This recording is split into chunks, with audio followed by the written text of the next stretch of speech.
Buenas tardes.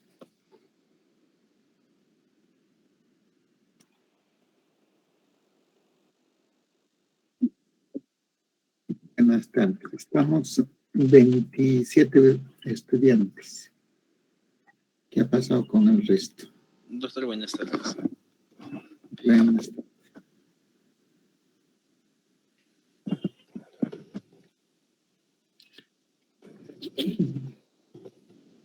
Bueno, la clase de recuperación creo que no lo vamos a poder hacer el martes, sino será el siguiente martes. Sí, doctor.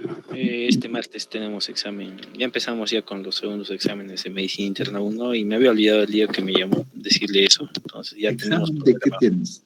Neumología tenemos, doctor. Ya, ¿después de qué tiene? Después tenemos hematología. Ya, ahí tienen 3 exámenes, ¿no? En esos cursos. Ah, sí. Solo gastro son 2 exámenes. Los demás segmentos son 3. Ya. Perfecto. Bueno, entonces ya recuperaremos en ese martes, el subsiguiente martes.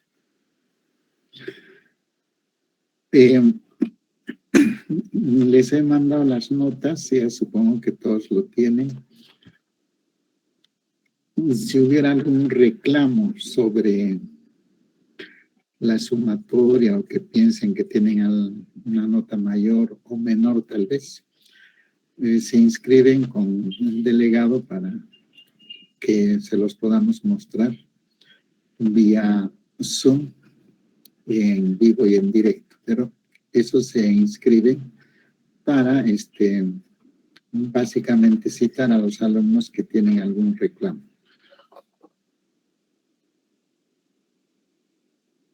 ¿Correcto? Entonces, para esa inscripción tienen hasta el día martes.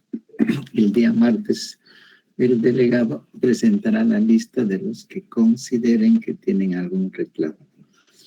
Si no, quedará ya con eso consentida toda la prueba para que no se tenga, como tenemos experiencia, posibilidad de reclamo posterior.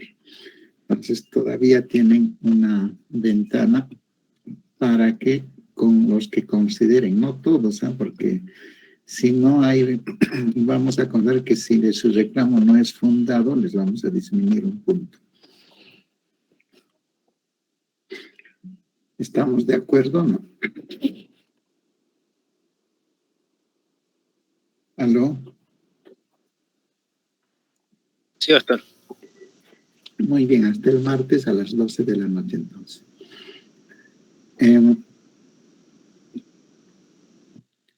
Vamos a tocar un tema que está muy conexo a lo que son las enfermedades de la vía biliar, sobre todo los cálculos.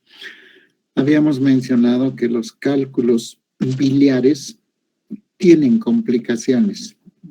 Podrían ser complicaciones de la misma vesícula, que son de tratamiento quirúrgico, todas ellas. Estas complicaciones son el absceso vesicular, también se llama piocolecisto, cuando hay pus en la vesícula. Es una emergencia quirúrgica. Cuando hay perforación de vesícula, se llama la peritonitis biliar. También es una emergencia médica de tipo quirúrgica.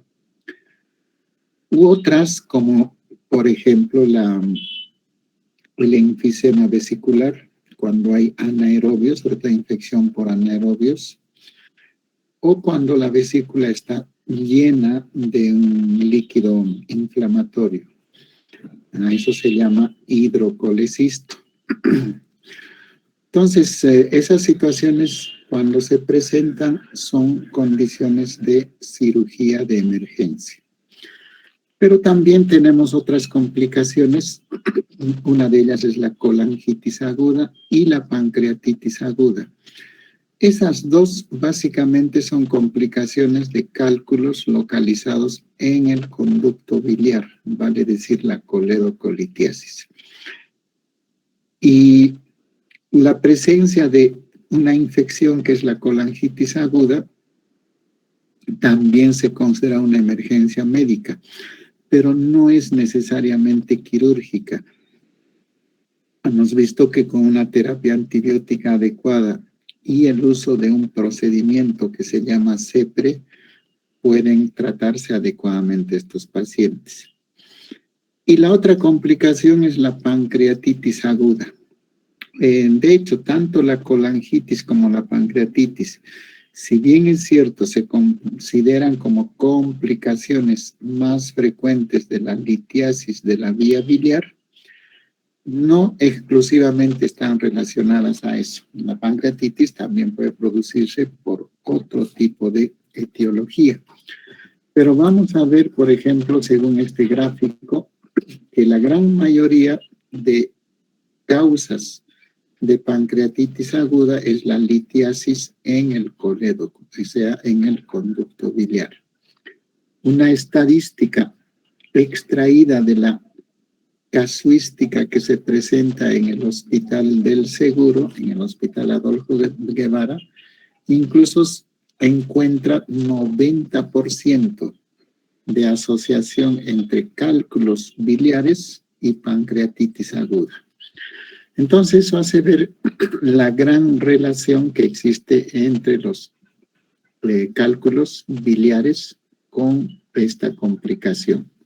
Es la principal causa. Pero podemos tener otras causas y veamos que el alcohol, por ejemplo, microlitiasis o barro biliar, causas iatrogénicas, esta CEPRE, este procedimiento también, que si bien se trata la vía biliar, pero también puede complicar, traumatismos, problemas metabólicos derivados de hiperparatiroidismo o alteración de las lipoproteínas, suelen también poder ser causa. Infecciones, miren, todas estas infecciones se han relacionado a pancreatitis aguda. Entonces, hay que tomar en cuenta. Uno de los que hemos visto frecuentemente cuando se trata de infecciones es el virus de la parotiditis, el MAMS que dicen acá. El embarazo también puede producir pancreatitis, fenómenos autoinmunes, vasculitis, medicamentos suelen provocar pancreatitis, tumores, el cáncer, problemas congénitos también. Y entonces estamos viendo que existe pues una gran variedad de causas, pero la principal asociación es los cálculos en la vía biliar y en nuestro hospital eso puede llegar a ser incluso hasta el 90% de los casos. Los que han tenido oportunidad de rotar en el hospital, de que esta patología suele tener una alta frecuencia de presentación. Entonces uno diría que es la pancreatitis aguda. Es fácil definir. Es el proceso inflamatorio del páncreas, lógicamente, pero este proceso inflamatorio va a afectar exclusivamente el páncreas exocrino. Y tiene la peculiaridad que la respuesta inflamatoria, si bien es cierto, se localiza predominantemente en el páncreas, puede extenderse, en algunos casos, a los tejidos que circundan el páncreas, es lo que es el tejido peripancreático, e inclusive provocar problemas en otros órganos, lo que se llama falla orgánica múltiple. Y entonces una pancreatitis puede provocar insuficiencia respiratoria, puede producir insuficiencia renal, etc.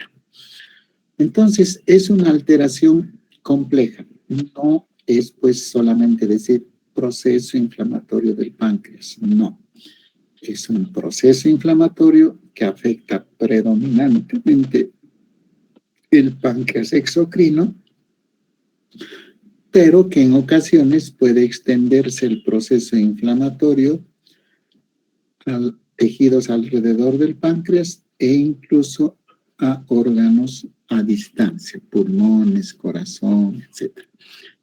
Y esto hace peculiarmente peligroso la presencia de esta enfermedad. La pregunta sería, ¿por qué se produce pancreatitis aguda? Natalie, ¿tienes la respuesta? Doctor, pero no le escuché bien. Ya estamos definiendo la pancreatitis aguda como el proceso inflamatorio del páncreas exocrino, pero que ocasionalmente se extiende a los tejidos que circundan el páncreas e incluso a distancia, pulmón, riñón, etc. La pregunta que te había hecho es ¿por qué se produce todo este proceso inflamatorio? ¿Cuál es el origen? ¿Cuál es la causa? O si deseamos la fisiopatología. Ya, la fisiopatología de la que se expanda la inflamación. Va a haber una activación intrapancreática de estas enzimas, ya sea por obstrucción. Va a haber también una elevación puede ser las enzimas pancreáticas, de la amilasa o lipasa, que pueden superar hasta 3 veces el nivel normal.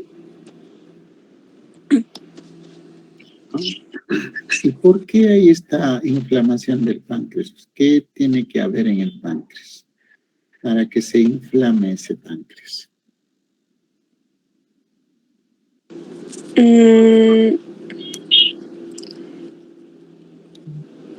Puede ser la activación de las enzimas dentro del páncreas.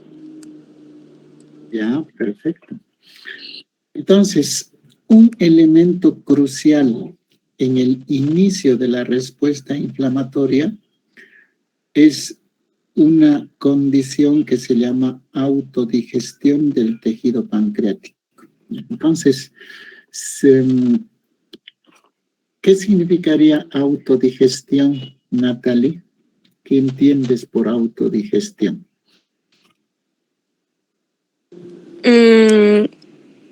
Como su nombre lo dice, doctor, autodigestión es que se come a sí mismo. Que se come a sí mismo, ¿no? Uh-huh. Entonces, Natalie, ¿qué produce el páncreas exocrino? ¿Qué sustancias? El exocrino es el tripsinógeno,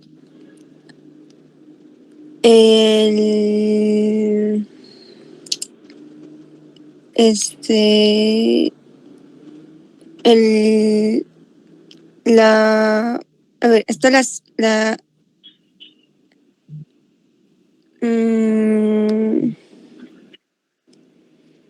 la amilasa pancreática. Ya, amilasa, tripsinógeno, lipasa. La lipasa pancreática también. Carboxipeptidasa, etc. Sí. ¿Y qué función tienen esas sustancias que produce el páncreas? Tiene la función de ayudar a la digestión, doctor. Ya, muy bien. Entonces son sustancias o enzimas que participan en el proceso de la digestión de los alimentos, ¿no? Y ¿cómo son producidos activamente o como proenzimas en el páncreas? Son proenzimas, doctor. O sea, el páncreas produce enzimas inactivas o proenzimas. que al llegar al intestino se activan bajo la acción de ciertas hormonas o sustancias. Entonces, cuando el páncreas a nivel de los acinos pancreáticos empieza a producir estas enzimas, estas inicialmente están en forma inactiva y solo se activarán y por lo tanto empiezan a ejercer su función cuando estas sustancias llegan al intestino, en el duodeno. Y ahí empiezan, al estar activas, a ejercer el proceso de la digestión de los alimentos. Entonces, ahí está tu respuesta. Autodigestión significaría la activación intrapancreática de estas sustancias. Y eso es lo que inicia el proceso inflamatorio. ¿Quedó entendido o no?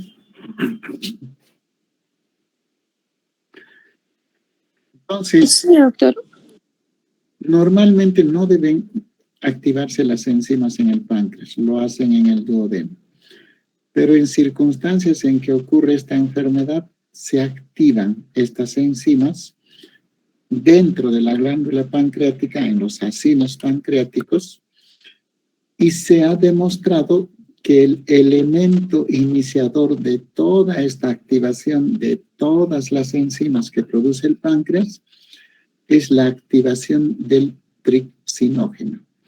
Y se dice que la clave en la activación del proceso de autodigestión pancreática es la activación del tripsinógeno en tripsina. Y entonces, si esto ocurre dentro de la glándula pancreática, se ha demostrado que la activación de la tripsina desencadena en la forma de un dominó, de ese juego de dominó, la activación de todo el resto de enzimas pancreáticas. Entonces, el punto inicial es la activación del tripsinógeno. Se activa el tripsinógeno a tripsina y en cadena vamos a tener la activación progresiva del resto de enzimas pancreáticas. Y entonces el páncreas se digiere a sí mismo, porque estas enzimas empiezan a ejercer su efecto de la digestión sobre las proteínas que se encuentran en esa glándula pancreática o sobre la estructura histológica de la glándula pancreática, y entonces se inicia el proceso inflamatorio. A este mecanismo lo conocemos como mecanismo de autodigestión del páncreas. Si bien esto explica pues todo lo que ocurre en el proceso inflamatorio, existirían todavía dos preguntas que suponemos que nos los van a responder ustedes. Mijael Tarco. Se presenta, doctor. ¿Por qué se activaría el tripsinógeno dentro de la glándula pancreática?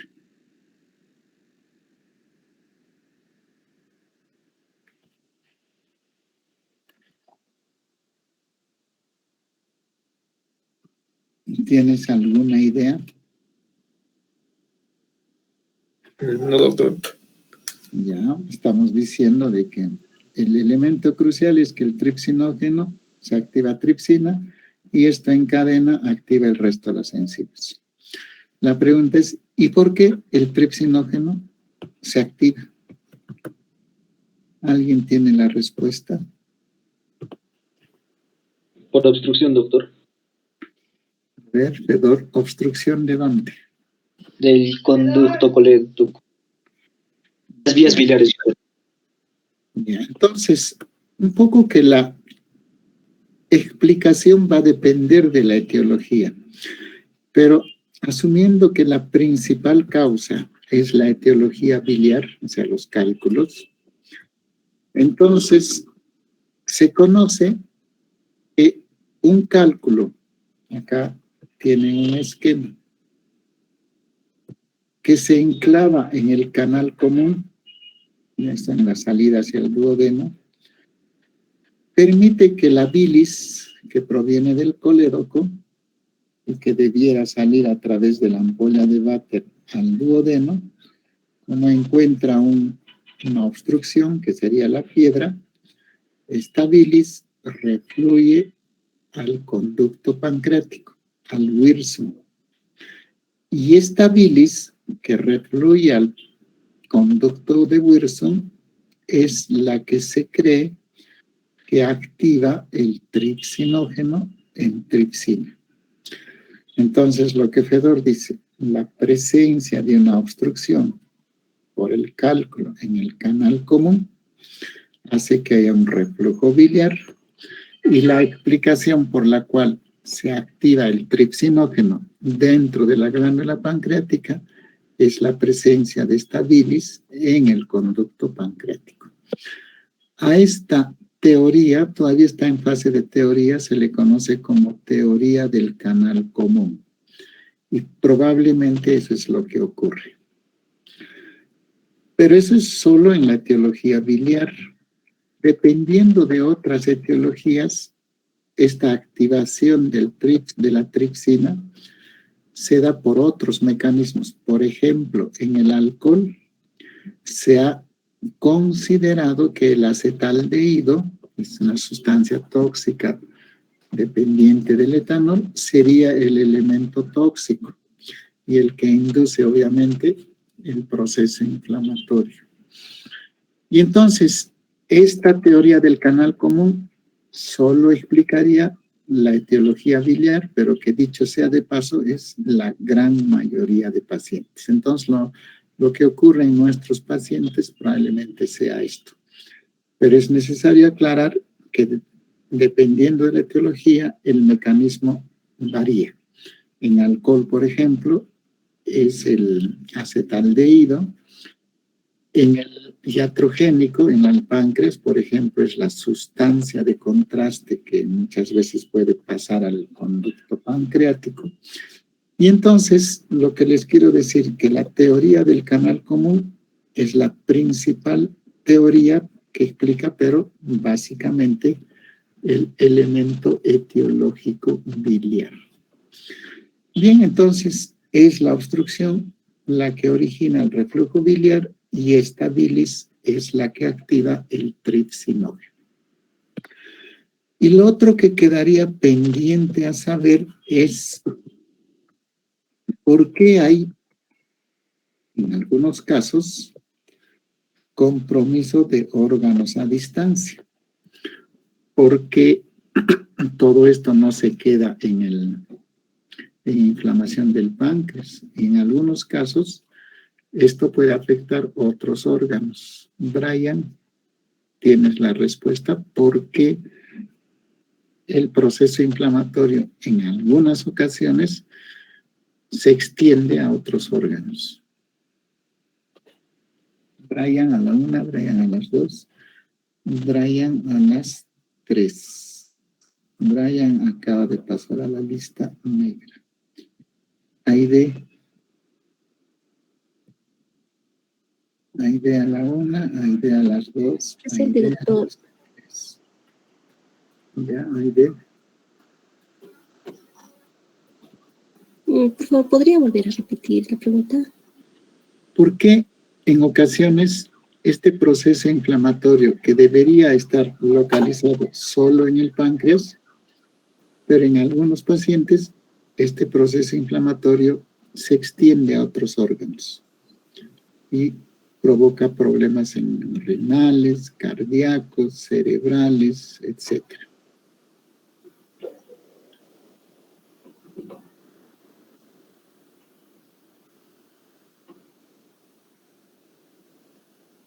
¿Por qué crees?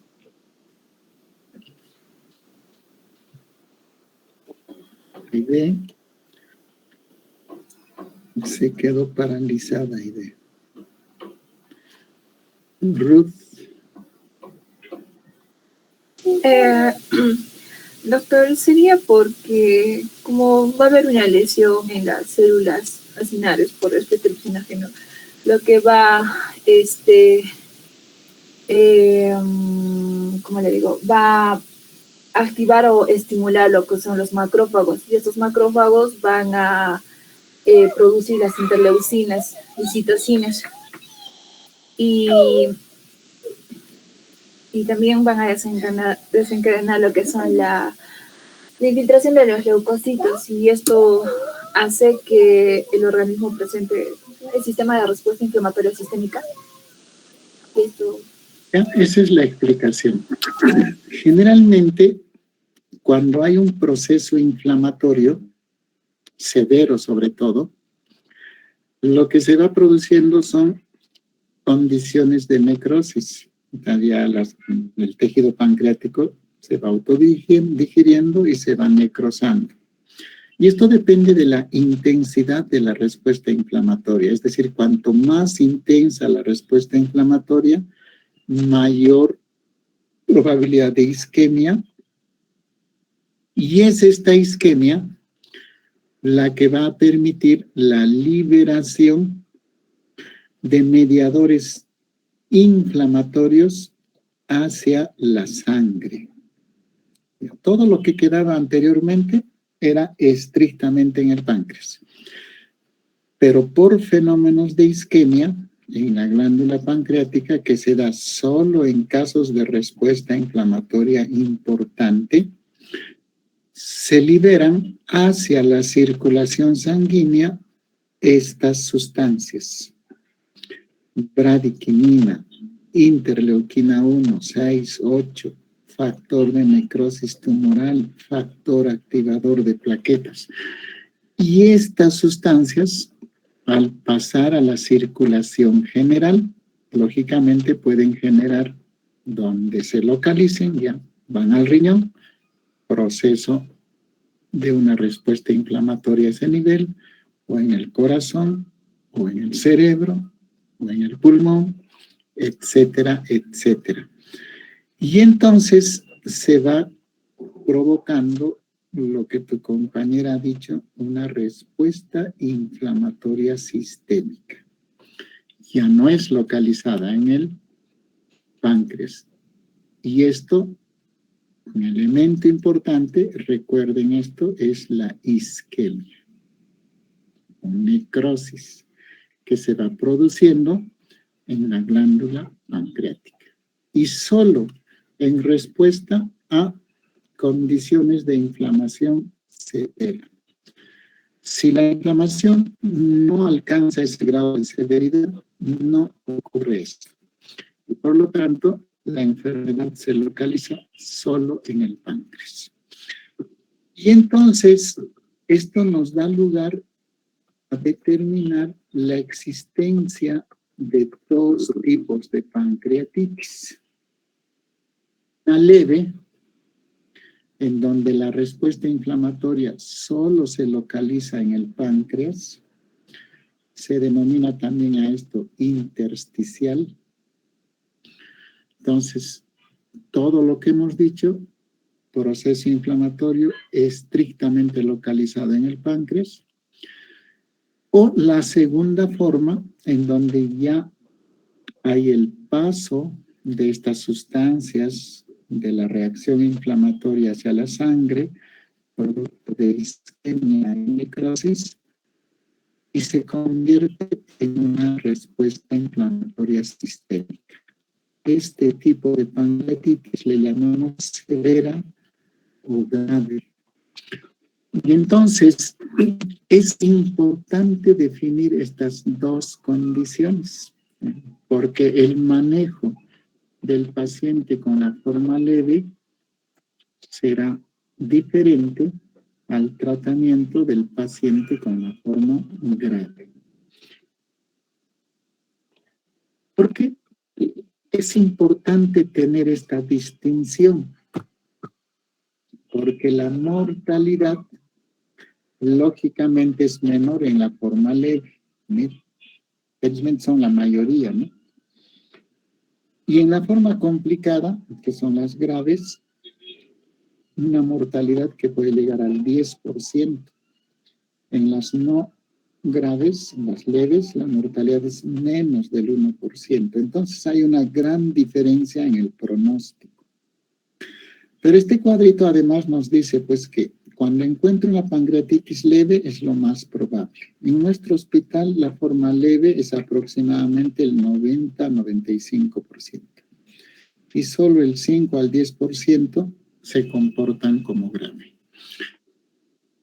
Entonces, nos interesa separar los dos niveles, sobre todo porque la mortalidad es diferente en ambos grupos. Y van a ver pues que es lógico, ¿no? Por ejemplo, acá una histología de una pancreatitis leve es un proceso inflamatorio muy discreto, se limita al intersticio y permite pues una rápida recuperación del paciente.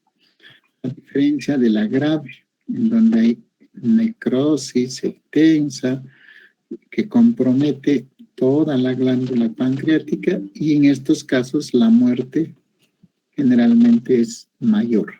El pronóstico no es bueno. Entonces, importante definir la forma leve y la forma grave. La presentación clínica es muy sencilla. El dolor abdominal es la manifestación más importante. ¿Y cómo es el dolor pancreático? Taylor, Brenta. Taylor. Doctor, ¿Cómo es el dolor pancreático? El dolor abdominal, de hecho, es la principal manifestación. Pero el dolor pancreático tiene ciertas características que podemos reconocerlo fácilmente. ¿Cuáles son esas características del dolor pancreático? Es un dolor muy intenso, doctor. Ya. Y que puede ocurrir de forma así cualquier rato y puede desaparecer también en cualquier momento.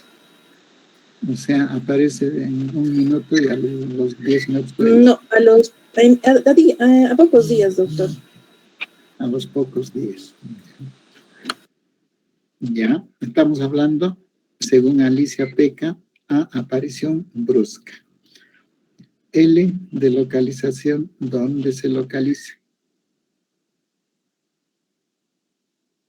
En el epigastrio. Sí, en el epigastrio, doctor. Ya, epigastrio y mesogastrio.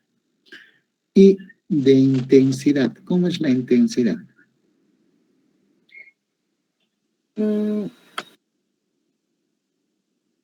Alta, doctor. O sea, mide 1,80 m. Me está diciendo alta.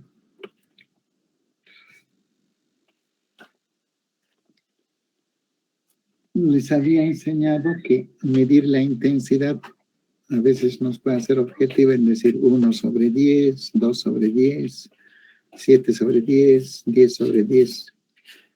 ¿En cuánto lo pones? Sería más o menos 7 a 8/10. Ya, o sea, es intenso. Intenso. Muy intenso. Dolor de gran intensidad. Ya estamos en intensidad. C, característica. ¿Qué característica tiene el dolor pancreático?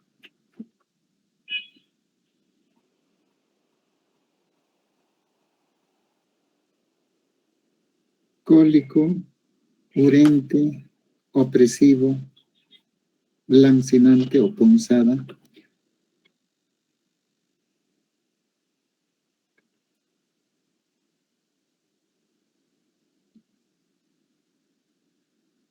¿Qué característica tiene Taylor? Dolor opresivo es, doctor, si no me equivoco. Ya, dolor opresivo. Vayamos a ver de la irradiación. ¿A dónde se irradia?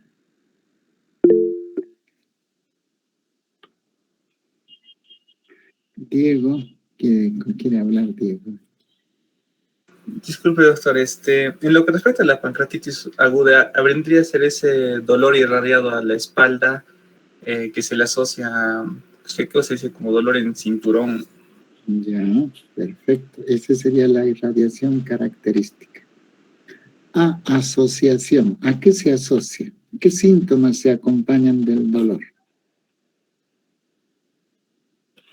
Náuseas, vómitos, doctor. Ya, náuseas, vómitos. Periodicidad. No, este no es periódico. Ya, no compra la República. Evolución. ¿Cómo evoluciona el dolor pancreático?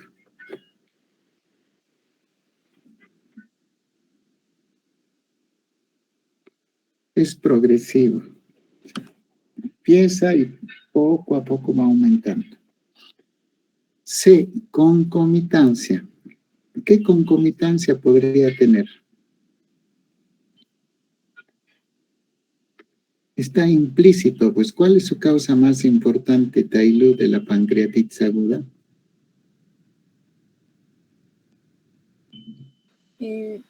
La causa, la etiología, doctor, la litiasis. Ya. Y entonces se puede acompañar de síntomas biliares. ¿Cuáles son? Ictericia, coluria. Esas son las concomitancias. Y alivio. ¿Con qué alivia el dolor pancreático, Tailú?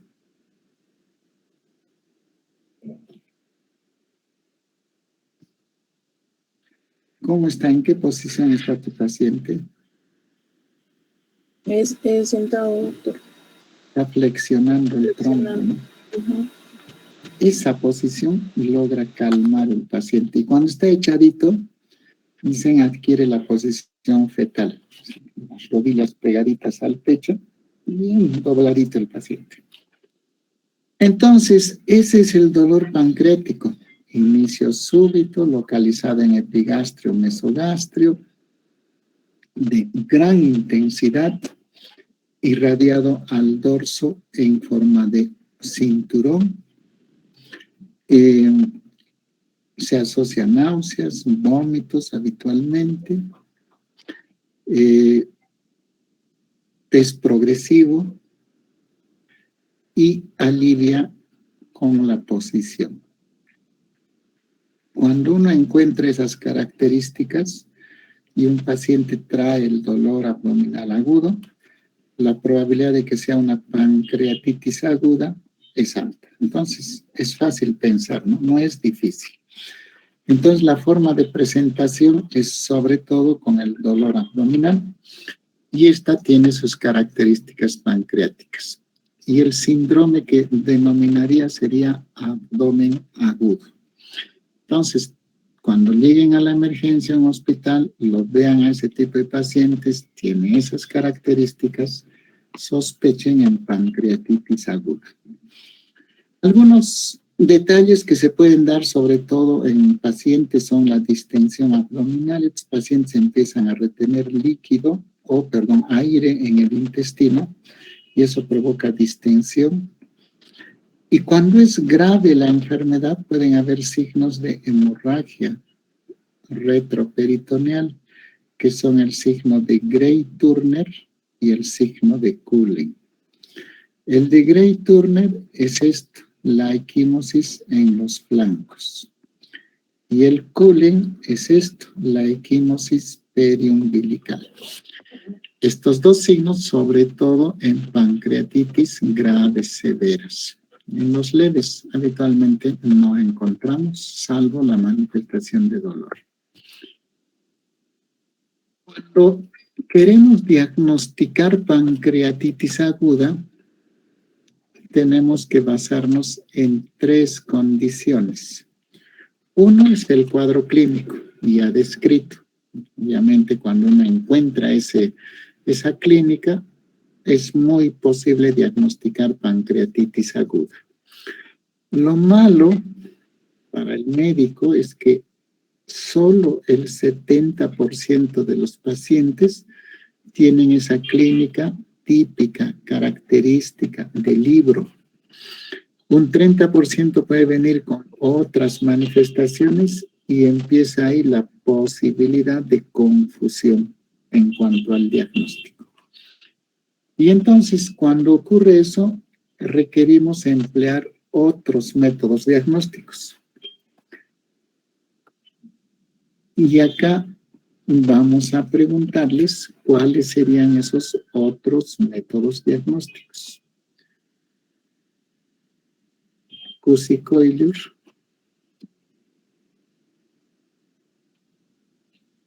Cusi a la 1, Cusi a las 2, Cusi a las 2:30, a las 3 también acaba de pasar. Doctor, disculpe, ¿me escucha? Ya, escuchamos. ¿Puedes decirnos cuáles son esas otras alternativas para el diagnóstico?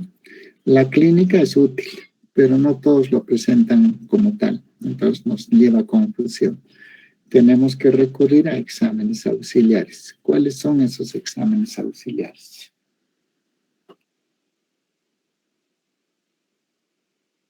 ¿Podríamos pedir una prueba de amilasa lipasa? Ya. ¿Qué más?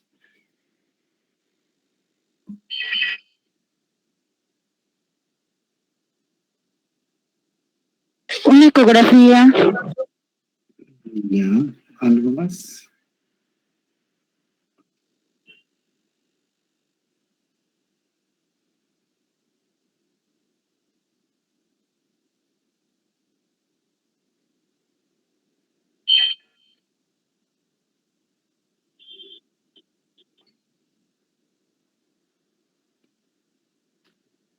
Ya, entonces podemos utilizar el laboratorio, como dice Cusi, o imágenes, como por ejemplo la ecografía.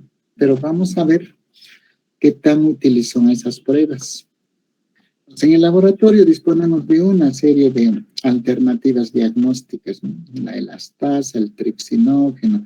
Incluso dicen que dosar el tripsinógeno sería muy útil, pero no es fácil, o sea, no está difundido. Y entonces utilizamos en nuestros hospitales básicamente los dos, amilasa y lipasa. Y se darán cuenta que estos dos exámenes no necesariamente son los más exactos. Miren, especificidad del 70%, igual a lipasa, su sensibilidad es muy parecida. La vida media de la amilasa, miren, es bien corta, 120 minutos, entonces desaparece rápida en la sangre. Y tiene un alto clearance renal, se limpia por el riñón rápidamente. Y entonces, si bien es cierto, los utilizamos, pero tienen ciertas limitaciones.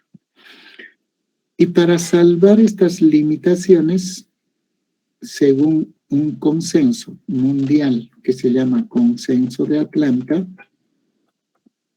visto por conveniente ponerle algunas condiciones a la amilasa, sobre todo, y pasa también, para que elevemos esta sensibilidad y especificidad. ¿Y cuáles son esas condiciones, Cusi?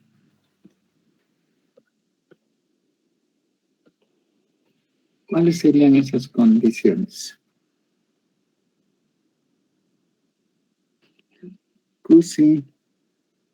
Cusi a la 1, Cusi a las 2, Cusi a las 3. No, sí. Cusi, ¿estás ahí? Doctor, ¿Cuáles serían esas condiciones?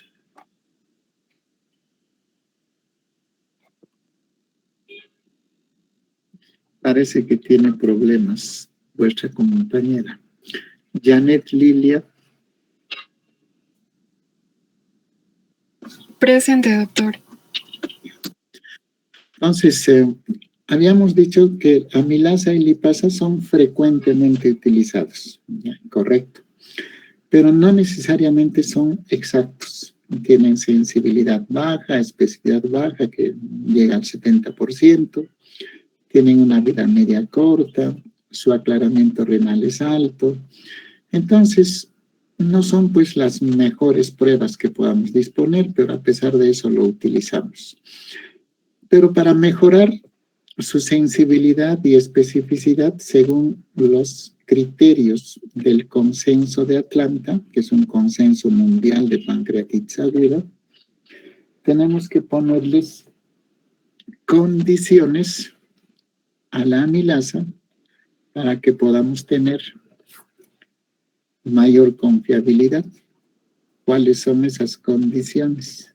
Janet Lilly. Ya, doctor. La primera es que se tienen que dosar ambas enzimas en las primeras 72 horas, porque después de esas 72 horas ya sus niveles bajan. Y Sobre la segunda, todo la amilasa, es sobre todo la amilasa, ¿ya? ¿Correcto? Ya, doctor. Y la segunda es que el valor tiene que ser, debe estar 3 veces más elevado de su valor normal. Esas son las dos condiciones, ¿ya? Uno dice, ¿y por qué tengo que ponerle esas condiciones? Primero, debe ser dosado, sobre todo la amilasa, en las primeras 72 horas, porque se ha demostrado mediante este estudio de cinética de las principales enzimas, de que la concentración de amilasa en la sangre va disminuyendo dramáticamente a partir de las 72 horas. Y alrededor de los 5 o 10 días está muy baja en la sangre. Y esto se debe a que esta amilasa tiene un alto índice de aclaramiento renal. Es decir, va elevándose en la sangre, pero rápidamente filtrada en la orina, se va eliminando. Entonces, en la sangre tenemos poca concentración. Y este punto de quiebre es mayor alrededor de las 72 horas. Pues por eso decimos, es mejor dosarla en los 3 primeros días. Y la otra, en el sentido de que la amilasa se puede elevar en otras condiciones, otras enfermedades que no sean pancreatitis.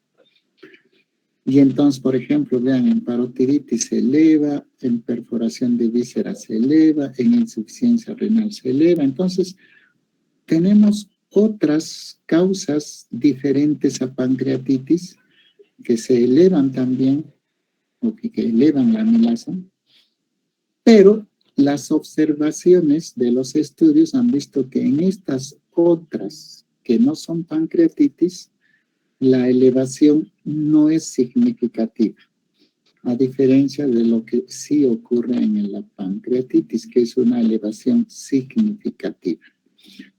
Y en base a eso, se ha estimado que si se eleva más de 3 veces el valor normal, sí corresponde a pancreatitis. Si se elevara menos, ahí es donde encontramos que pueden haber muchas otras causas. Y entonces, para que la amilasa tenga mayor sensibilidad o especificidad, también lo hacemos con la lipasa, dosarlo los primeros 3 días y su valor de elevación debe ser más de 3 veces su valor normal. Entonces, sí hay que utilizar amilasa o lipasa, pero hay que tener ciertas consideraciones en cuanto a su interpretación. Imágenes son las más importantes y de hecho tal vez sea el mejor método diagnóstico, de tal manera que la ecografía sirve, pero básicamente para ver patología biliar. Páncreas no me sirve mucho. La tomografía es el mejor examen y de hecho se considera la mejor prueba para detectar pancreatitis aguda cuando hay dudas en el diagnóstico. Y entonces ustedes no duden en solicitar una tomografía si tienen algunas dudas sobre el diagnóstico, porque acá, por ejemplo, vamos a ver un crecimiento de la glándula pancreática, incluso con inflamación en los tejidos peripancreáticos. Y es más, es importante la tomografía porque nos permite estimar severidad.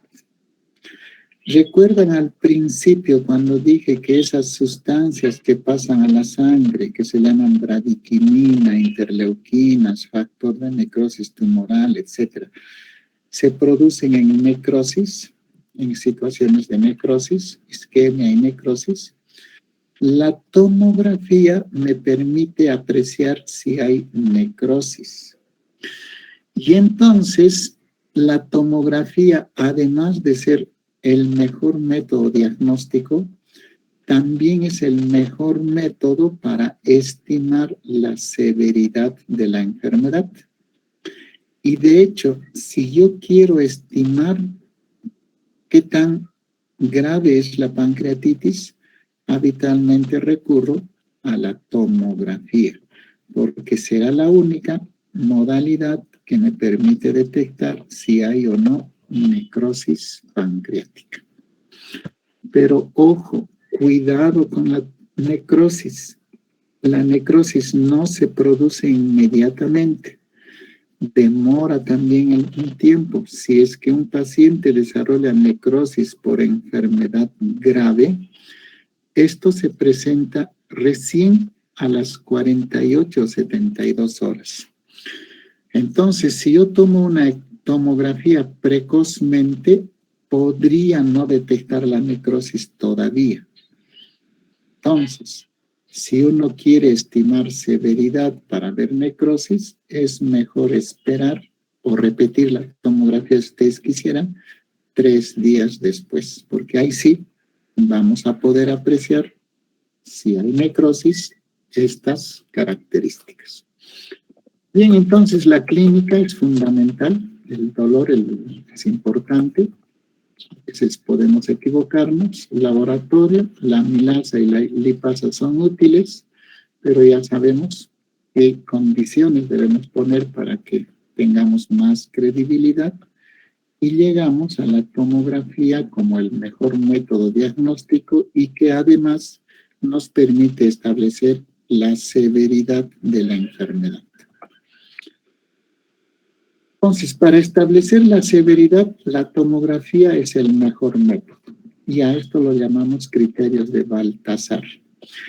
Pero, como habíamos dicho, para una mejor estimación, y debido a que la necrosis no es inmediata, es preferible esperar 2 a 3 días para evaluar de mejor manera con la tomografía la severidad. Y entonces ver, como estamos viendo acá, estas áreas de color negro que ustedes están viendo, que son las áreas de necrosis. A estos criterios lo llamamos criterios de Baltasar y son actualmente considerados el mejor método para estimar severidad de enfermedad. No hay mejor método. Podemos utilizar otros métodos, pero son de menor sensibilidad que la tomografía. Y entonces ahí vemos pues, los criterios de Ranson, la proteína C reactiva, los criterios de Apache, de BISAP o el Baltasar tomográfico. Este es el mejor. Pero en la literatura van a haber muchos otros. Y se pueden utilizar, pero algunos son engorrosos. Por ejemplo, los criterios de Ranson tienen muchas variables, las que están viendo allí, e inclusive diferencia entre etiologías, y tiene poca sensibilidad. Mire, valor predictivo 50%. Entonces, por esa razón, ya muy pocas veces utilizamos Ranson. PCR en algún momento era bastante utilizado, pero actualmente no está disponible porque no se ha visto útil. Esto sí, Apache, no viene del poblado aborigen de Estados Unidos, sino viene del acrónimo que se llama Acute Physiology and Chronic Health Evaluation. Ya, esto no se utiliza exclusivamente para pancreatitis, se utiliza para muchas otras enfermedades graves y suele poder ser utilizado, pero vean, también tiene una serie de variables que se hace difícil. Con una tablita lo podemos hacer o con nuestros celulares inteligentes, y suele ser útil muchas veces. Más de 8 puntos en esta tabla nos indica severidad.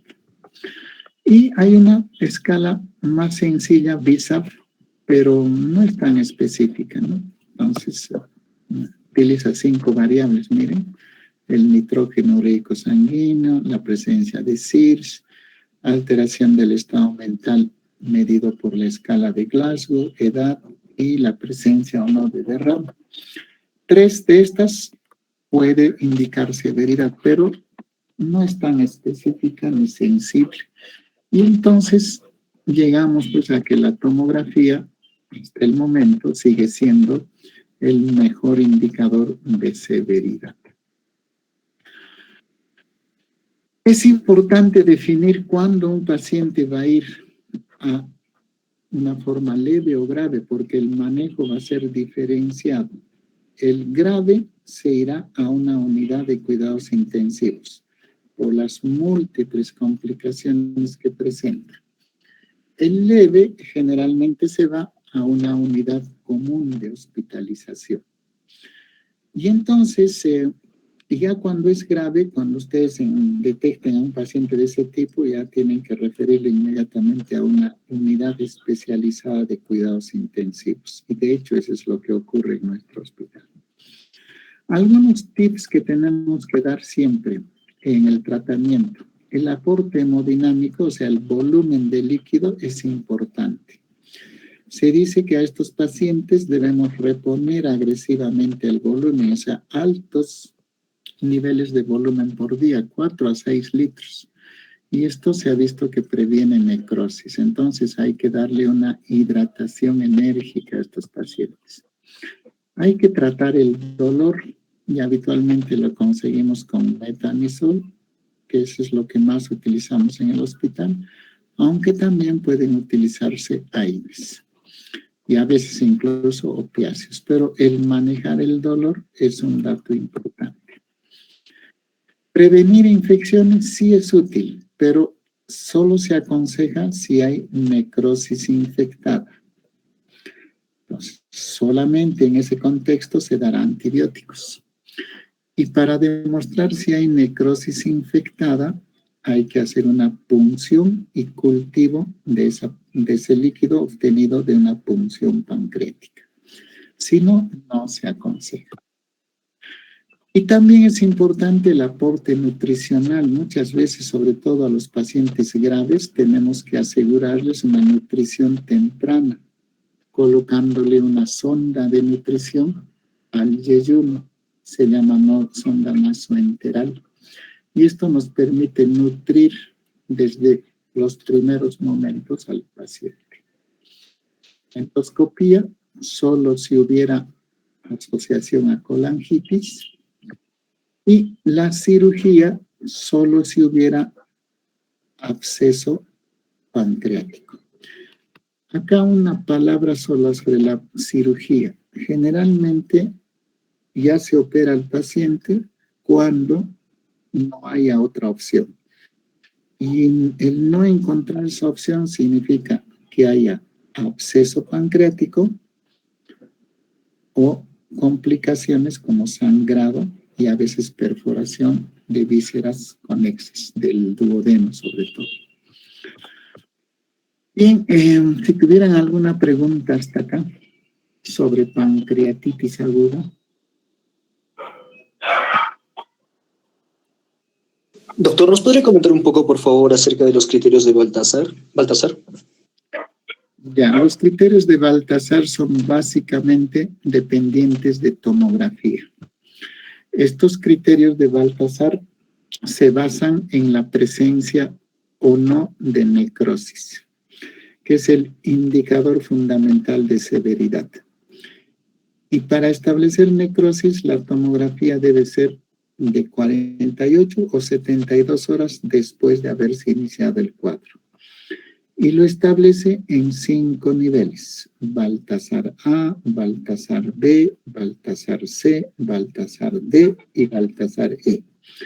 Dependiendo esto de la existencia de necrosis, del compromiso peripancreático, y entonces en base a esto uno establece estas escalas A, B, C, D y E. Se considera que las escalas C, D y E corresponden a pancreatitis grave y las escalas A y B corresponden a pancreatitis leve. ¿Están de acuerdo? Gracias, doctor. ¿Alguna otra pregunta más?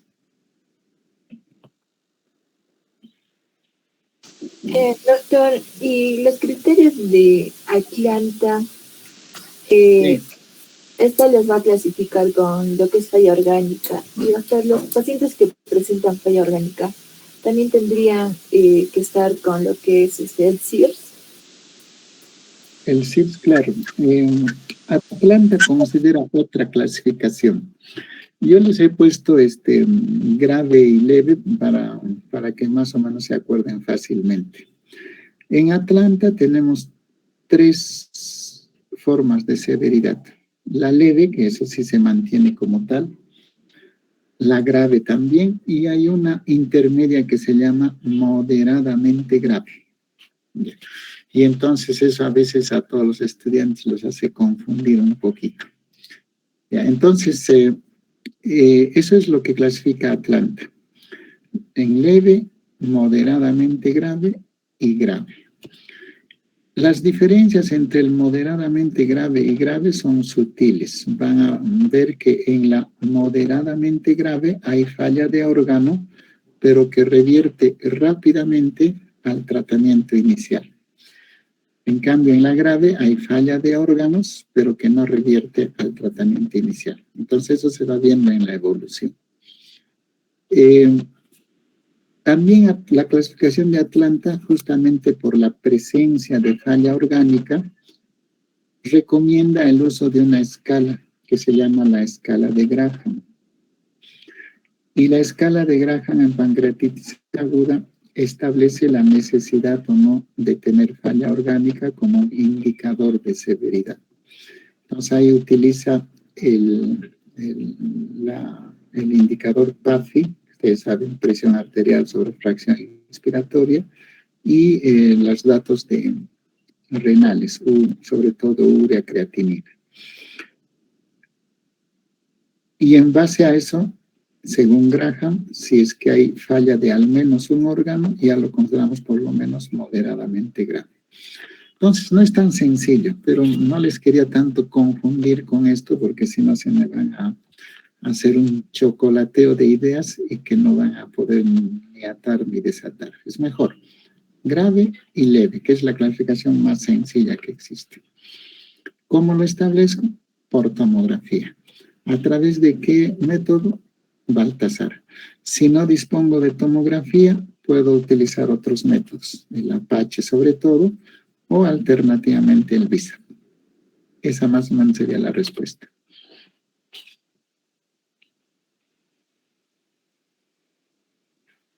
¿Alguna otra pregunta?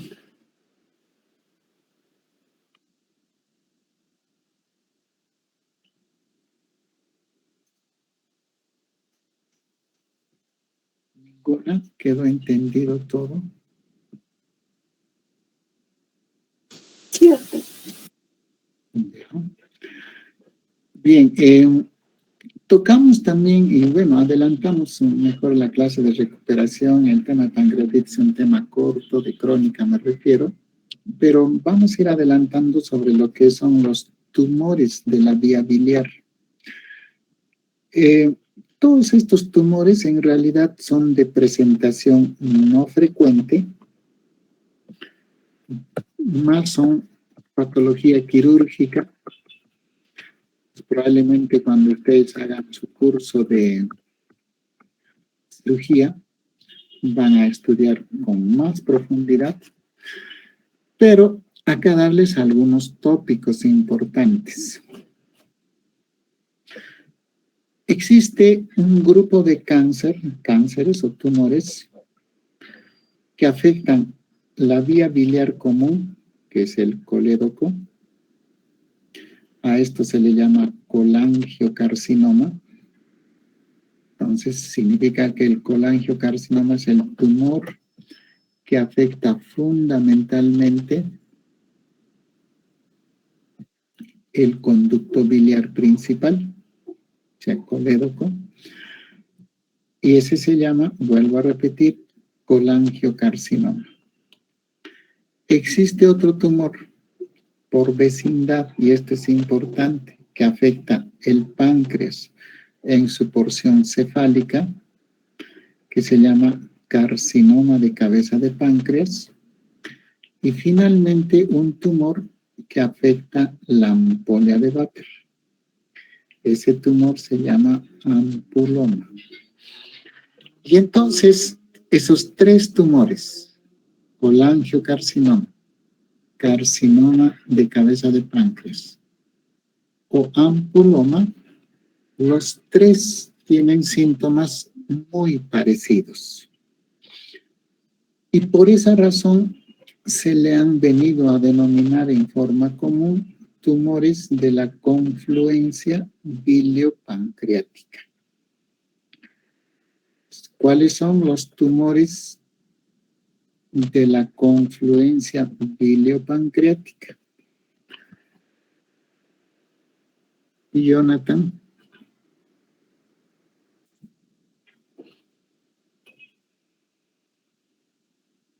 Jonathan a la 1, Jonathan a las 2. Allá. ¿Qué dices? ¿Cuáles son los tumores de la confluencia biliopancreática?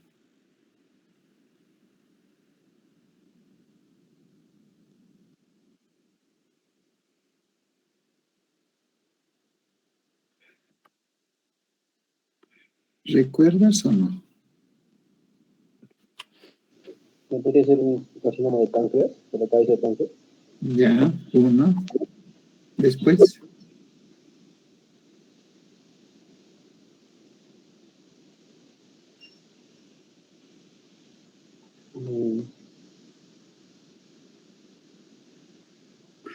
A ver, José Manuel, a tu compañero que estaba en la luna de Paita, en el sol de piedra. Dice, había un dicho antes que decía eso. José Manuel. Presente, doctor. ¿Cuáles son los tumores de la confluencia biliopancreática?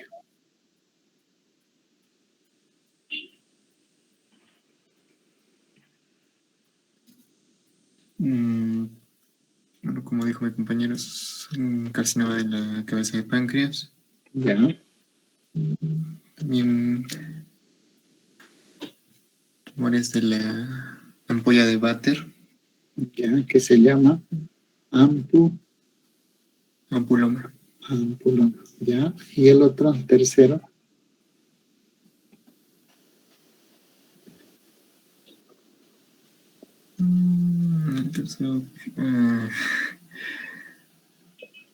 Perfecta. Colangiocarcinoma. Colangiocarcinoma.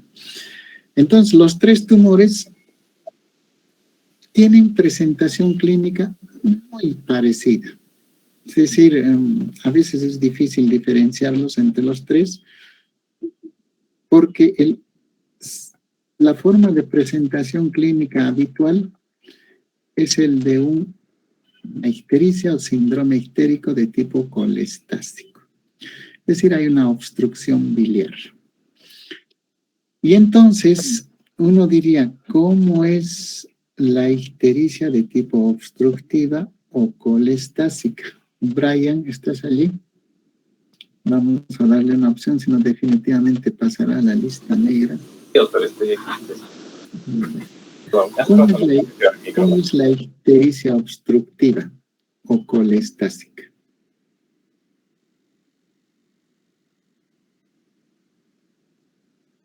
Ya.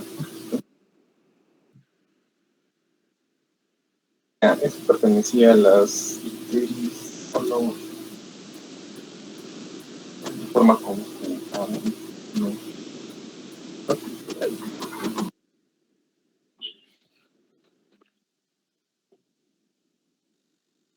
Marco Aldair. Presente, doctor. Buenas tardes. ¿Cómo es la ictericia obstructiva o de tipo colestásica? Va a ser una ictericia verduzca, doctor. Ya. ¿Qué más?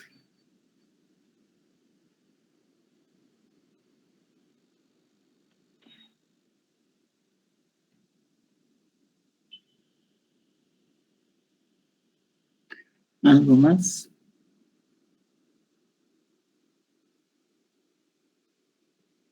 Lindsay, Kathleen, Lindsay.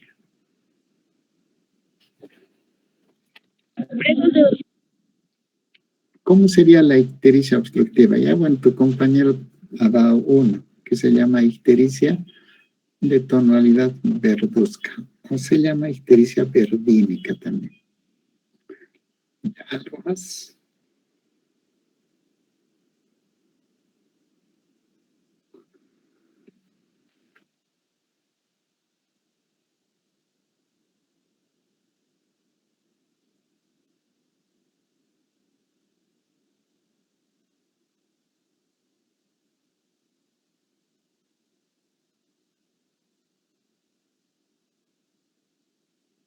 Lindsay, ¿estás ahí o desapareciste? Sí, doctor, sí estoy aquí.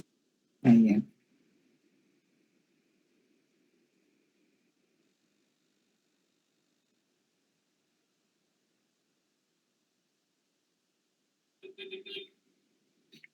Pero ya sabes la respuesta o no. Ya. Coraima.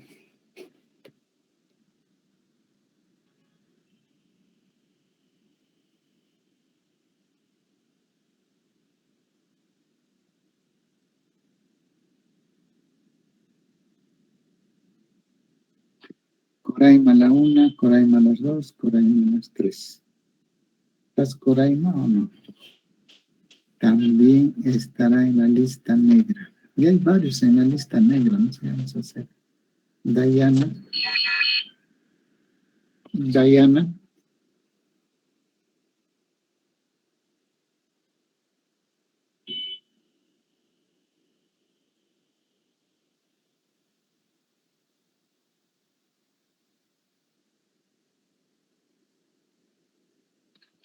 Diana, ¿estás allí o no? Diana la 1, Diana las 2, Diana las 3. No te escuchamos, pero sí te leemos.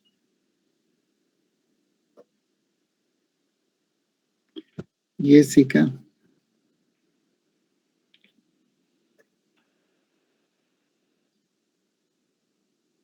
Diana dice que está hablando, pero ¿alguno le escucha o no?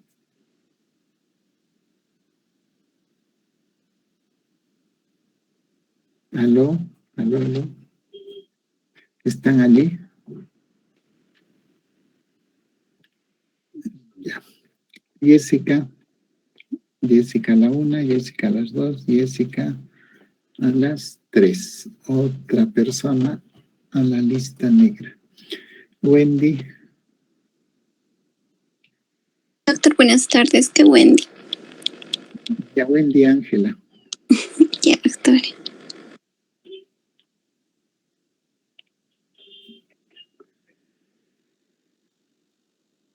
El síndrome ictérico obstructivo. Ya, ictericia verduzca o verdínica. ¿Qué más? Es importante que aprendan esto porque los 3 tumores, similar presentación clínica. ¿Con quién han hecho semiología? Unai Fernández.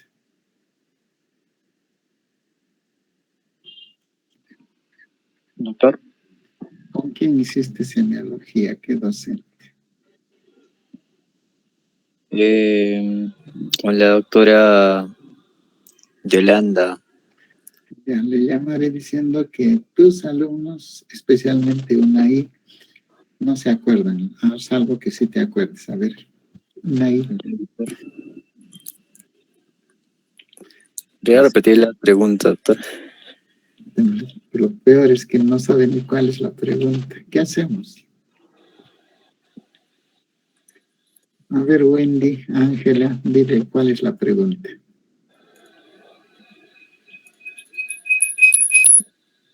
¿Por qué se produce el síndrome ictérico obstructivo, doctor, y sus características? El por qué no le he dicho, esa es una respuesta un poquito más elaborada y difícil. Solamente hemos dicho cuáles son las manifestaciones del síndrome ictérico obstructivo. Esa es una pregunta sencilla, no es difícil. Y han dicho una, que es la ictericia verdusca o verdínica. ¿Qué más? ¿Es lo único? A ver, una ahí. ¿Puedes aumentar más datos?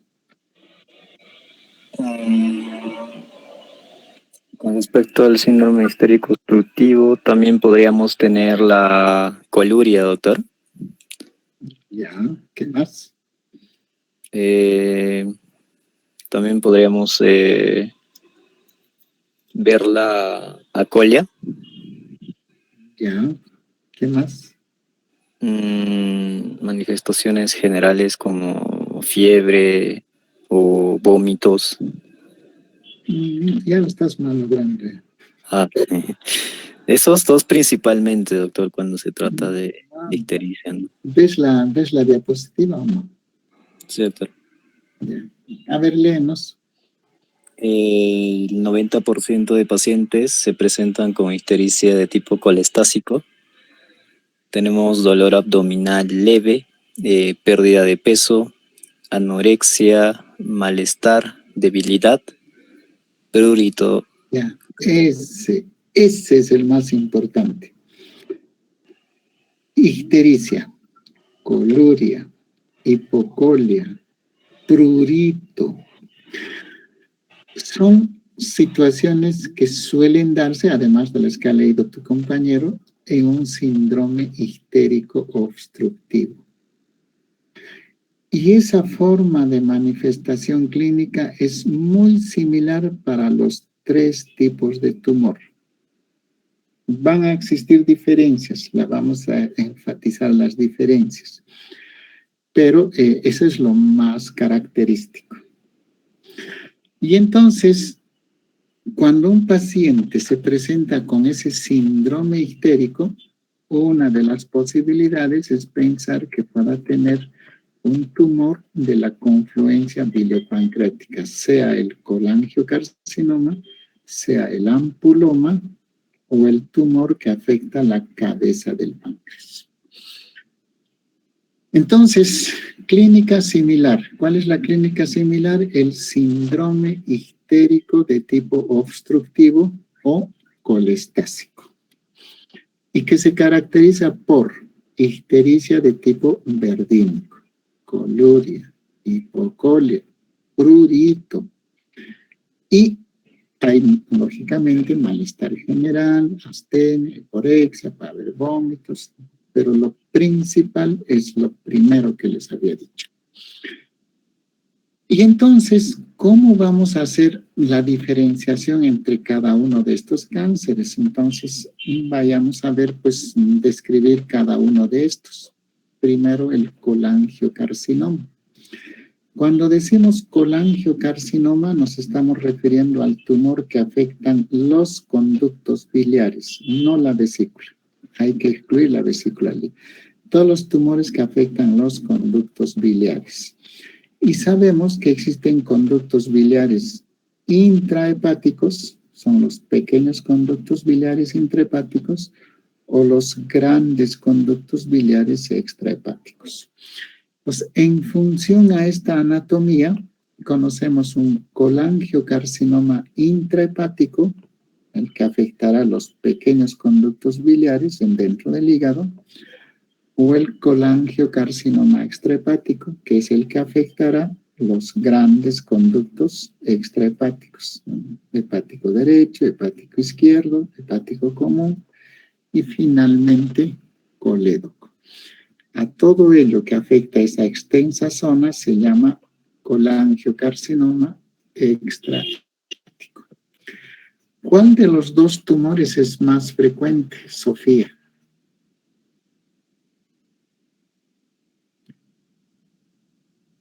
Sofía Rocío a la 1, Sofía Rocío a las 2, Sofía Rocío a las 3. Estamos engrosando nuestra lista negra. Carmen Rubí. Doctor. ¿Cuál de los dos colangiocarcinomas es más frecuente, el intrahepático o el extrahepático? El extrahepático, doctor. ¿Qué porcentaje? A nivel iliar de 60-80% y distal al ilio de 10 a 30%. ¿Sumarías cuánto? Más del 90%, ¿no? Más del 90%. Entonces, incluso llega al 110%. Bueno. Entonces, decimos que la forma extrahepática, la que afecta a estos grandes conductos, es la forma más común. Y a su vez, esta extrahepática podría dividirse en dos tipos, dependiendo del lugar donde se afecta.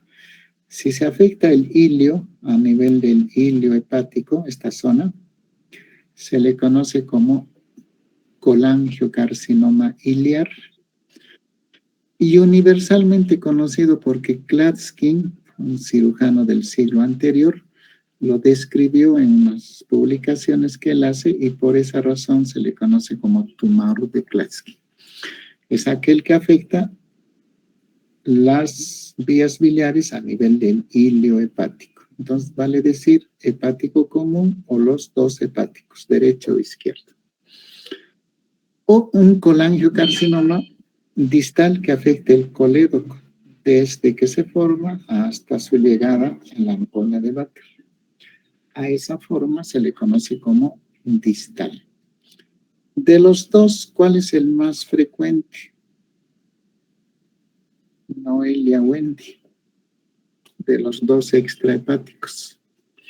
¿El iliar o tumor de Klatskin o el distal? ¿Cuál de los dos es más frecuente? Doctor, sería a nivel iliar. Entonces, el tumor de Klatskin adquiere relevancia porque es el que más se va a ver dentro de la casuística médica.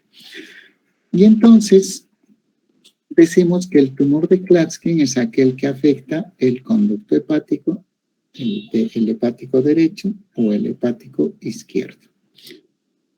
Y a esa tumoración clásicamente la hemos denominado tumor de Klatskin y que se clasifica a veces en forma diferente, tipo 1, tipo 2, dependiendo, o 3 o 4, dependiendo de cuál es el compromiso.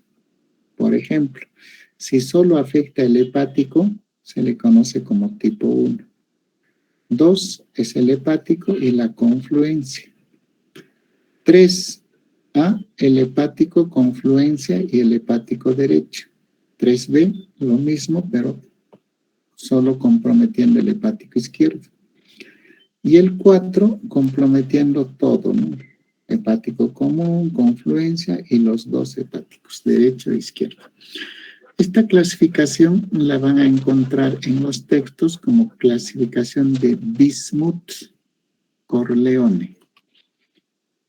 Cultura general, tal vez se puedan olvidar, salvo que en algún momento ustedes decidan abrazar la especialidad de cirugía oncológica. ¿Alguno va a ser cirujano oncólogo? Levante la mano. Nadie va a ser bueno. Entonces, como nadie va a ser cirujano oncólogo, ya no ampliamos más esto. Como todo tumor frecuente en mayores de 60 años, que es ahí donde encontramos más el tumor, sus principales factores de riesgo del colangiocarcinoma son todos estos, ¿no? Pero atención a dos cosas que hemos visto más frecuentemente. Uno es los cálculos biliares factor de riesgo importante, y sobre todo si estos son intrahepáticos. Y el otro, la colangitis esclerosante. Dos condiciones bastante asociadas al denominado colangiocarcinoma. Este tumor es de un tipo adenocarcinoma, se presenta como una ictericia obstructiva de tipo colestásica, como les había dicho al inicio, pero tiene ciertas peculiaridades que tengo que reseñarlo y resaltarlo. Una de las peculiaridades es que no hay dolor abdominal, o si lo hay, es muy leve. Obviamente hay pérdida de peso, como en todo el resto de cosas, pero esto es una cosa que nos puede ayudar a diferenciar de otras formas de ictericia obstructiva. No hay dolor. Y esto ha venido a conocerse como ictericia silente o ictericia silenciosa. Entonces suele tratarse a veces de un paciente 60, 70 o más años que empieza a notar que se va poniendo amarillo progresivamente, empieza a presentar coluria, hipocolia, prurito, baja de peso, empieza a tener malestar general y no hay dolor. Y entonces uno diría, esto es silencioso, sin dolor. Y esto me orienta a un diagnóstico de colangiocarcinoma. Para diagnosticarla, el laboratorio es bastante útil. El perfil hepático muestra pues, un patrón colestásico. En la siguiente clase hay un seminario en donde nos van a detallar toda esta interpretación de cómo se interpreta el perfil hepático. Y encontramos un marcador tumoral que es frecuentemente alto en este tipo de cánceres, es el CA19-9. Laboratorio útil, pero el definitivo es el de imágenes, y acá utilizamos la colangiopancreatorresonancia, que es tal vez el diagnóstico de elección, o tal vez la colangiopancreatoendoscópica.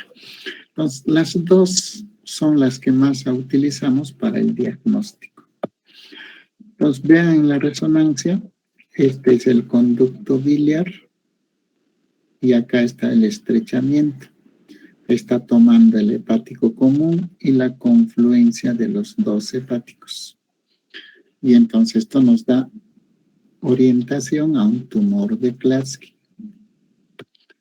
O la CEPRE, que es la endoscopía, igual. Este es el colédoco, todo un estrechamiento del hepático común, comprometiendo los dos hepáticos, el izquierdo y el derecho. Tumor de Klatsky. Entonces, es fácil diagnosticarlo, pero eso lo hace el especialista, ¿no? El tratamiento básicamente siempre que se pueda quirúrgico. La cirugía es importante. Nosotros participamos en el tratamiento cuando no es posible operar al paciente. Si no es posible operar, colocamos unas prótesis biliares, se llama, que nos permiten establecer un drenaje biliar. Por ejemplo, esta cosita acá, como un gusanito que están viendo, es una prótesis biliar.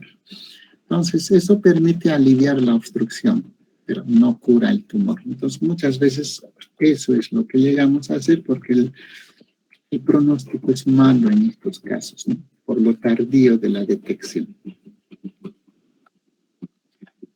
El ampuloma es el tumor que afecta a la ampolla de Vater. Es un tumor intestinal.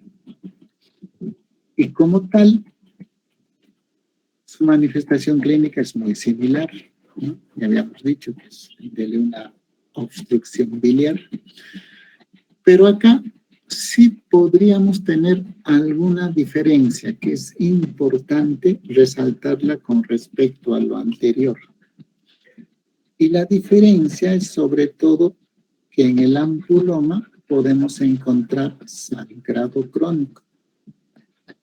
Es decir, estos pacientes, además de la ictericia, encontramos anemia crónica. Y entonces van a ver que se va dando algunas diferencias. El ampuloma, como factores de riesgo, tiene todos los riesgos para un cáncer de intestino, porque en realidad es un cáncer intestinal, con la diferencia que afecta la ampolla de Vater. Su diagnóstico es básicamente por endoscopía. Acá sí la endoscopía es fundamental, porque al introducir el endoscopio a la segunda porción podemos encontrar este tipo de lesión proliferativa en la ampolla de Vater. Y entonces nos da el diagnóstico. El tratamiento también es quirúrgico. Las cirugías son el tratamiento de elección, por eso consideramos que esta es una patología quirúrgica. Nosotros participamos también en el drenaje, o sea, colocar prótesis que nos permiten aliviar la obstrucción. Pero en todos los casos el tratamiento básicamente es quirúrgico. El de páncreas. En cáncer de páncreas tenemos pues que el páncreas al ser una glándula mucho más extensa, como están viendo acá por su anatomía, sabemos que el páncreas tiene una porción que se llama porción cefálica o porción de la cabeza del páncreas, del cuerpo y la cola. Entonces, esta es su distribución, como estamos viendo acá, en todo el retroperitoneo. Y interesa sobre todo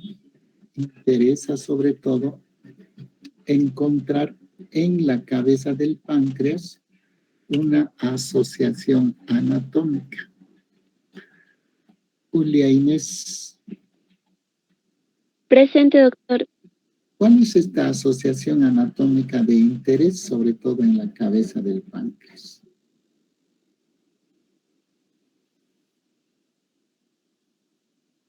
¿El conducto de Wilson, doctor? Ya. ¿Algún otro? Este Luis, ¿no? ¿Cuál es la otra asociación? El conducto pancreático de Santorini. Ya sería esto. ¿Y otra? ¿Esto qué es?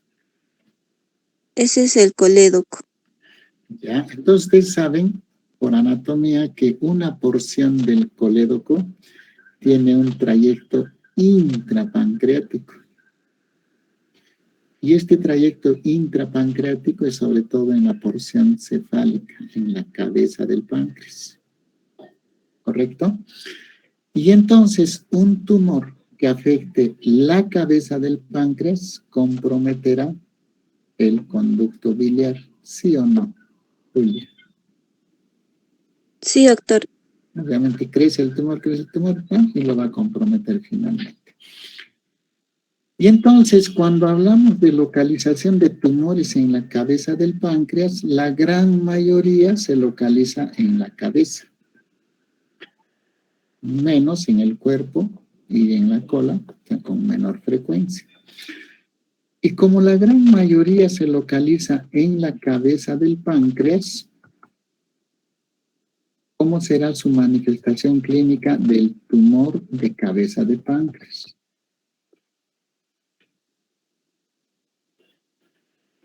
Julia.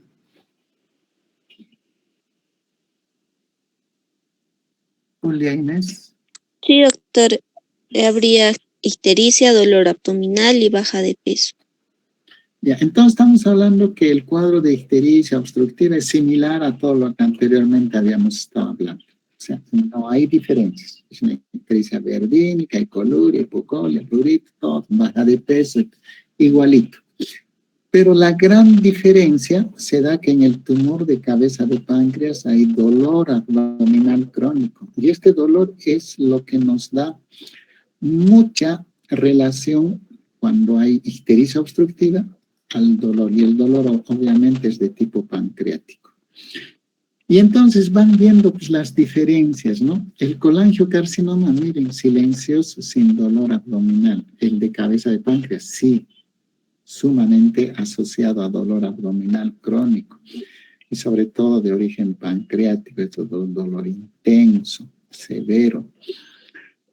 En el ampuloma, muy parecida a ictericia, pero la asociación no es tanto con dolor, sino con sangrado digestivo. Y entonces vamos viendo pues las diferencias sutiles que pueden existir entre los tres tipos de tumores, pero que tienen un tronco común. El tronco común es la ictericia de tipo obstructivo. Sin embargo, si bien es cierto, el tumor de páncreas y sobre todo de la cabeza tiene relación con este síndrome de ictericia obstructiva, ¿qué pasaría con el tumor que compromete no la cabeza, sino el cuerpo y la cola? ¿Allí habrá ictericia, Yarriet o no? Yarriet a la 1, Yarriet a las 2. Sí, doctor, sí estoy. No me ponga la lista negra, por favor. Casi te pongo lista negra. Cuando el tumor afecta, no la cabeza, que es lo más común, puede afectar el cuerpo y la cola. ¿Será la ictericia una manifestación clínica?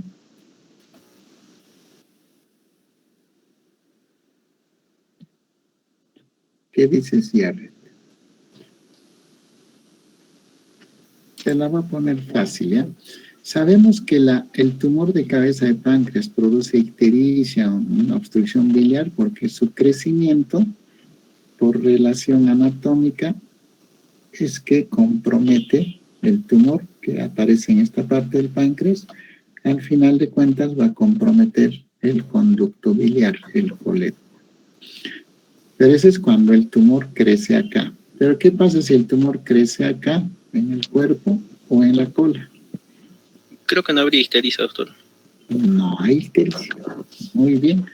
Porque allí no hay la asociación con el conducto biliar. Entonces, el tumor que crece en estas otras porciones del páncreas ya no presentarán ictericia, pero sí el otro síntoma. ¿Cuál es el otro síntoma importante en el carcinoma pancreático, Yarriet?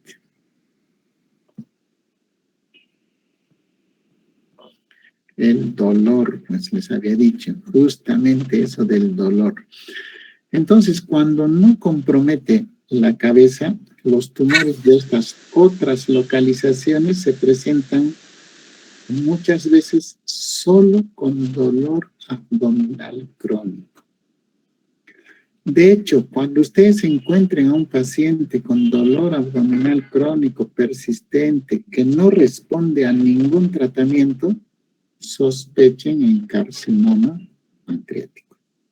Y en este caso, si no hay ictericia, estará el compromiso en cuerpo o en cola de páncreas. ¿No? Entonces, el dolor es una manifestación importante del carcinoma pancreático. Se asocia a ictericia obstructiva cuando compromete la cabeza, no cuando compromete el cuerpo o la cola.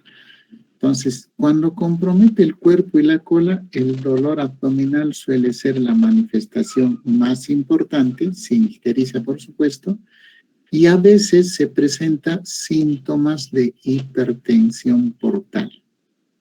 Acá cerquita, por encima del borde superior del páncreas, a nivel del cuerpo y cola, va circulando una vena y una arteria que se llama vena y arteria esplénica.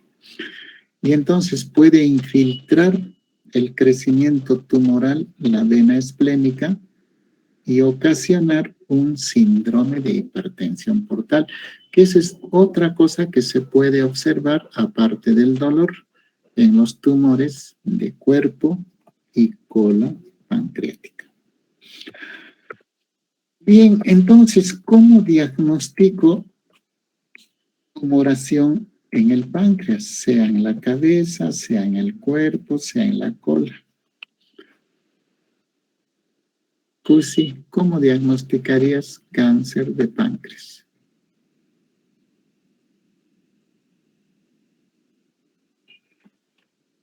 Cusi a la 1, Cusi a las 2, Cusi a las 3. Doctor, Vaya, casi te pongo en la lista negra. ¿Cuál sería tu diagnóstico de elección?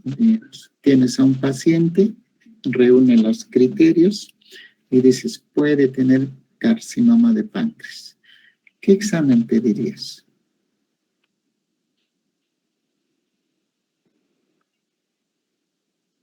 De preferencia.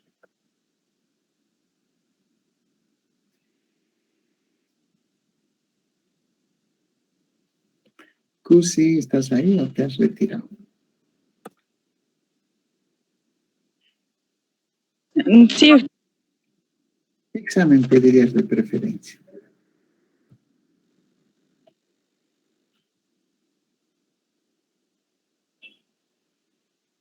Ahí te he puesto. ¿Qué examen es eso?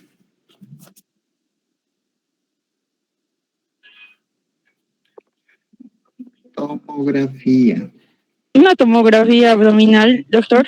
Vaya, muy tarde, ya te había soplado. La tomografía es el examen de elección para detectar patología pancreática. Y entonces estamos viendo acá pues, toda una gran tumoración que afecta a la cabeza de páncreas. Otra gran tumoración que afecta a la cola de páncreas. Entonces, la tomografía se convierte en el principal método diagnóstico para evaluar patología pancreática. Supera a cualquier otro examen como la ecografía, incluso la resonancia. La tomografía es muy importante para el diagnóstico de tumores pancreáticos. Y adicionalmente un marcador tumoral. Acá sí el CA199 tiene una gran sensibilidad para detectar tumores en el páncreas. De hecho, si nosotros observamos masa tumoral en el páncreas, más un marcador tumoral, probablemente estemos diagnosticando con mucha fuerza carcinoma pancreático.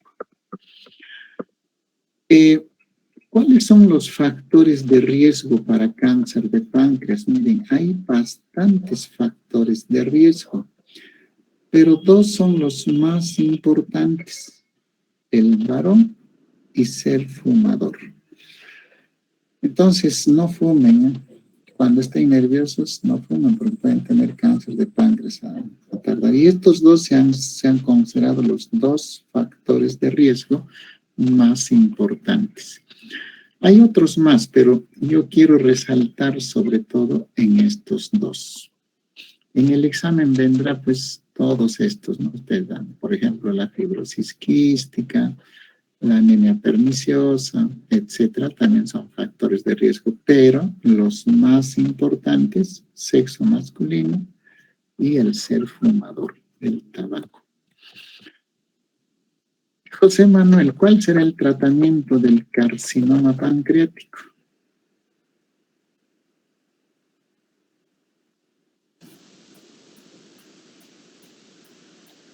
José Manuel. El tratamiento, doctor, del carcinoma pancreático, si no me equivoco, es la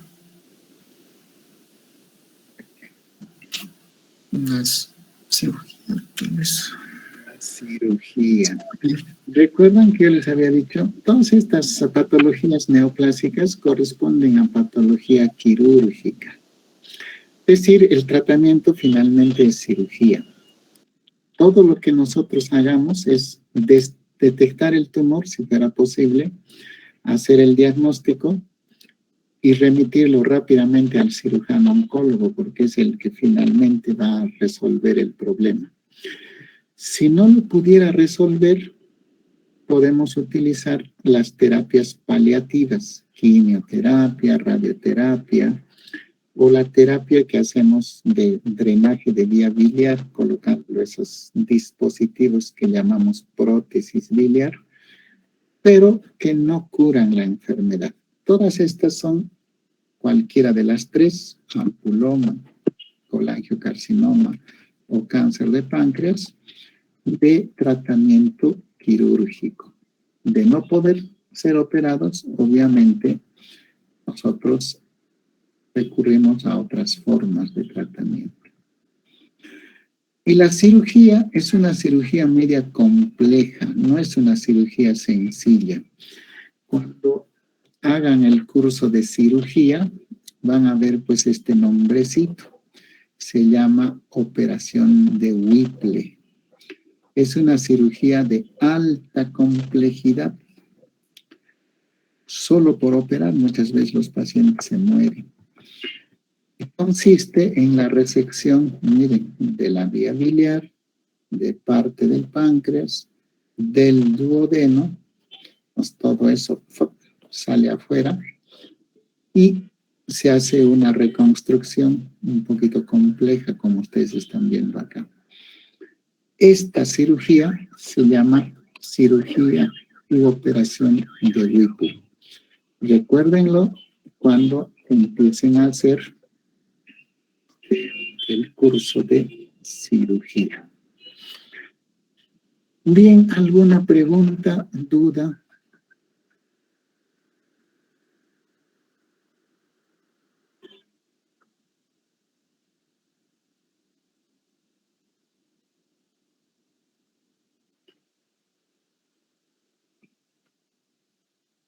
¿Dudas, murmuraciones, chismes?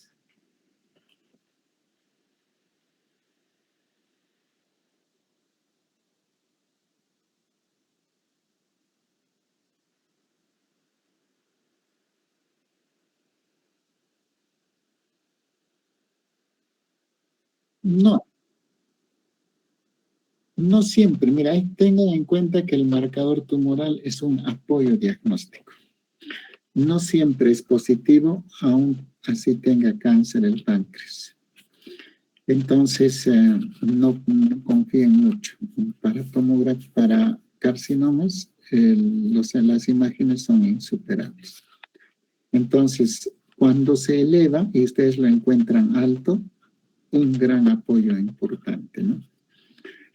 Si no lo encuentran, no significa que no tenga. Entonces, no se confíen. Muchas veces los estudiantes se confunden. Marcador tumoral negativo, no tiene cáncer entonces. Y ahí, lógicamente, no es cierto. Entonces, para tu pregunta, el CA19-9, que es para páncreas y colangiocarcinoma, no siempre está elevado.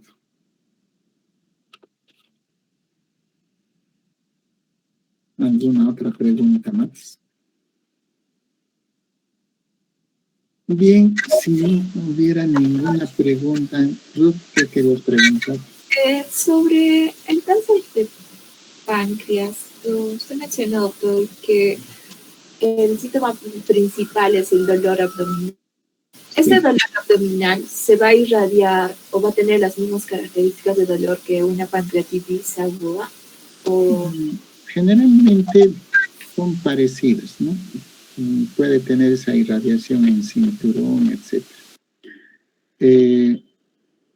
Pero hay una diferencia. El dolor no es tan intenso tampoco, o sea, no crean que es una intensidad severa. Ahí tal vez está la diferencia. Es un dolor que muchas veces el paciente lo tolera parcialmente, por eso se hace crónico. Entonces, eso tal vez sería la única diferencia, la intensidad.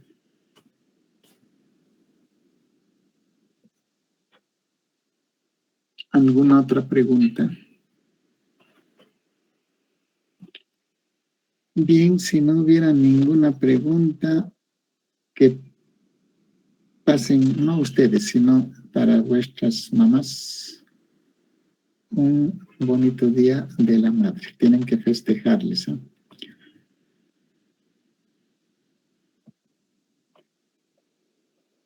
Gracias, doctor. Está bien, doctor, gracias. Entonces, saludo a las madres de familia de la sección y que lo pasen bien bonito. Muy bien, hasta el viernes entonces. Hasta el viernes, doctor. Gracias. Gracias, doctor. Gracias, doctor. Hasta el viernes. Gracias, doctor. Hasta el viernes.